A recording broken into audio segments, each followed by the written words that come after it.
we have a major Habs trade update coming from Chris Johnston at The Athletic, as a recent article highlights the fact that Montreal is reportedly open to moving their first round picks and Logan Mailloux in a big trade this summer. We have to dive into everything Chris Johnston said, what the article said, and the implications on what the Habs plans are this summer, but that also ties in very well to the recent introductory press conference of Matthew Dach as the new Islanders GM, and what he said has a lot of people thinking that Montreal could make a very big move very soon. We have to dive into all of this stuff coming up on this episode of Habs Digest, and let's start with Matthew Dach, Jesse. And look, I mean, congratulations, Matthew Dach, Habs veteran. I mean, Quebec guy, such a great achievement for him. So congrats to him being the GM over there. Wanted to dive into some of the quotes from his press conference, or really one in particular, Jesse, as fans are talking about this. Look, he said, "My focus will be to improve the New York Islanders, make us a winning organization. I want this team to be a perennial playoff team and go for the Stanley Cup. That's the goal. It's not always a straight line. Every single day, every decision I make will be not for Matthew Dach, not for anybody else, but for the best thing for the Islanders." But he also went on to say that the Isles' new coaching staff, they'll have a brand new coaching staff in Bridgeport, which indicates he'd like to build up, keep these young guys going, this young pipeline. And he also said, "You'd have to knock my socks off to consider trading the number one pick." And Jesse, this has a lot of fans saying, like, look, the implications are there that Matthew Dach, well, he did say he wants to make the playoffs next season, because of course you would with the roster like they have right now. He seems to want to build through the draft, build through young people. And Jesse, hey, we've been talking about the Habs being a trade partner. What do you think the implications are of what he said on Montreal's trade odds with them? He's taking a page out of Kent Hughes' book, right? Like when Kent Hughes came in and said that he wanted to be a perennial Stanley Cup contender, that he would build through the draft to really make that happen, have that long-term vision, that every decision that he would be really guided towards that long-term vision. So we see it's like having success. Montreal's getting into the playoffs ahead of schedule. Matthew Dach, a former Montreal Canadiens, we remember, being now a GM, maybe taking a page out of Kent Hughes' book. It's a copycat league.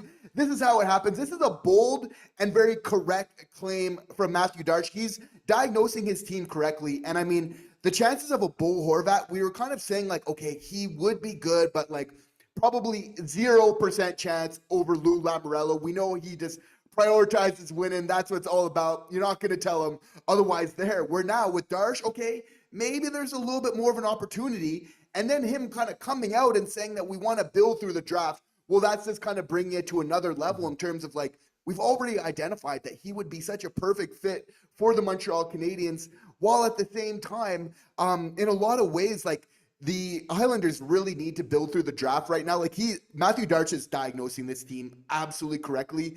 To give you a reference, like their Bridgeport affiliate in the AHL, they went 15-50 this year. That's correct. One of the worst records that's ever happened in the AHL. So they really need to get those prospects into their season, into their team, into their organization, get those picks as well. So for me, Josh, this is looking like it could be a perfect storm. Yeah, I think so, and I think it is a big indication, like you said. And again, like looking at this team, maybe Holmstrom will be a bit better next year. I actually quite like him. He's an RFA, but like maybe Dobson as well. But most of this team is like 30 or above, or at least like in the tail end of their primes. Like right now, I mean, even Barzal's 28. I think of him as younger. They just signed Palmieri to a 2-year extension. But if you want to bring in top-end young guys and you want to look at the long-term future of the Islanders, some difficult decisions might have to be made. And like we said, Jesse, Horvat is that guy that straight up is a perfect fit for the Montreal Canadiens. I know it's a bit of a longer contract, but sometimes you have to sacrifice it. But again, with everyone talking about this even comes from the hockey writers saying, look, if the Islanders are rebuilding, what happens to Barzal, Horvat? They even throw out Romanov and Dobson.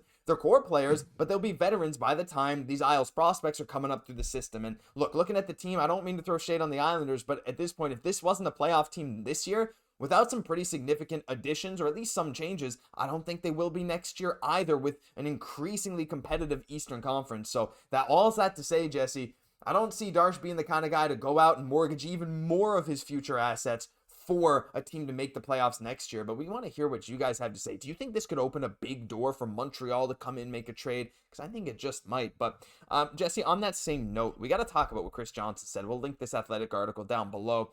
And look, there's been a lot of Habs trade talk, especially around the draft, of course, where we have a lot of, we have a lot of draft picks, 2 in the first round, 2 in the second, 3 in the third, 2 in the fourth. Chris Johnston said, in his list, like trade bait, he has the Habs first round pick at number 8. He has Logan Mailloux at 19. Said Montreal are open to moving one of these picks for a guy that's a more immediate need for the roster. He also said Logan Mailloux is certainly not a player Montreal has to move, but the belief is he could be had for the right deal. So that's a lot of me talking, Jesse, but I think this could tie into the Islanders, if not some other big stuff. And the fact we're actually like hearing this, it's like, look, they're open on Mailloux, they're open on their picks. It just makes me think that something big is coming very, very soon. For sure. And the likelihood of like that first round pick, one of them 16 or 17, along with like a high end prospect being packaged in order to provide that bigger punch for the player that we need, high likelihood, right? We have to feel like one of those picks, good chance, over 50% for sure that that's happening there, and a chance that a prospect kind of goes with that. But Josh, like we like Logan Mailloux. That's the thing that like we know the upside that is there in the offensive game. Like after kind of having like a strong like period where we did not have very good prospects for the Montreal Canadiens. I'm talking about like, not to throw shade, but like Hudon, Jacob De La Rose. Go we ahead, all throw remember, the shade. right? Those That's fine. sad days.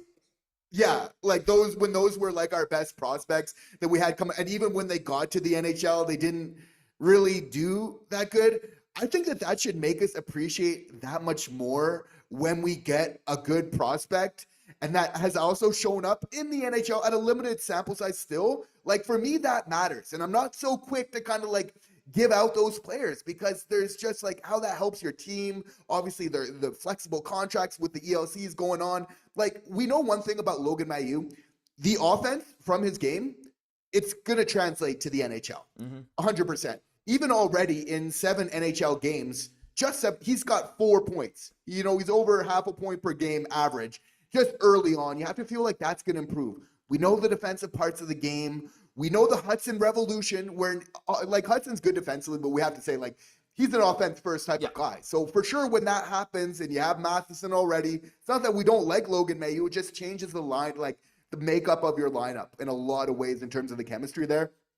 So we'll have to see going forward, right? But Kent Hughes, as we know from him, as we're thankful for in this situation, is not going to be doing any hasty moves. No, none at all. But again, like that's kind of why Chris is just like, look, he could be had in the right deal. And that's the thing. Kent Hughes decides what the right deal is. And I have full faith that there is a right deal out there. And we haven't heard this kind of talk about any other Habs prospect, right? And actually, yeah, I forgot too, Jesse. He did have that one game with Hutson, so even better, like 5 points in 8 games, even more above a half point.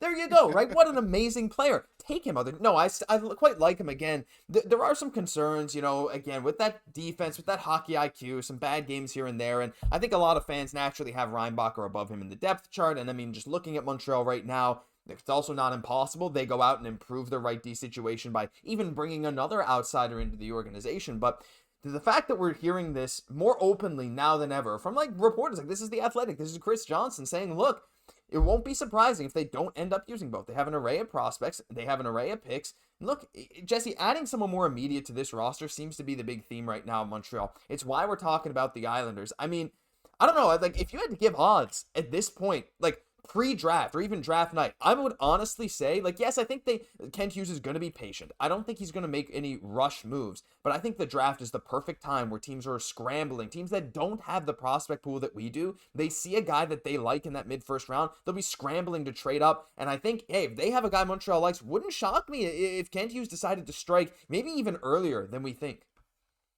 No, because we got the scouting combine is right next week. It's really right now where a lot of teams are kind of laying those future kind of plans for those moves that are coming up very shortly here. I mean, it's not that we don't want to trade the good prospects that we have, but it's just at a certain point when you have so many picks, so many prospects, even though you like these players, that maybe we haven't had them in the org for a while. It's just you get to a point where you do need to do it to make sure just that you're still having a fluid system where if the players can play, still get those key players the ice time that they deserve. Obviously, Kent's going to be really prudent kind of going in, but amazing to know that we just have this type of ammunition where really, like, Kent can really make the dreams come true for Montreal Canadiens fans this very summer. And it's so crazy too, because like, again, I know we talked about this a bit last year. It's like Kirby Dach's going to be, if he's not traded, like he'll be back next year. And again, I don't think he's a negative asset. I think he's a guy that can absolutely contribute in the middle six. You got Ivan Demidov, who's going to have his first real full season. You're going to have Lane Hutson, who somehow gets better. Slafkovsky, who has that experience of playoff hockey. Like, we have a bunch of acquisitions within our own system. And I know we don't like to talk about that as big offseason acquisitions. We'd rather go out and get someone else. But anyway, all things are lining up for something big. And I can't wait for it. But let us know your thoughts on all this down below. The Mailloux stuff, the draft pick trade, the Islander situation. We'd love to hear from you, because that'll do it for this episode of Habs Digest. If you enjoyed, leave a like, comment, subscribe to the channel. Thank you so much for tuning in every single day. I'm Josh Gosse, my co-host, Jesse Poirier. We'll catch you in the next one.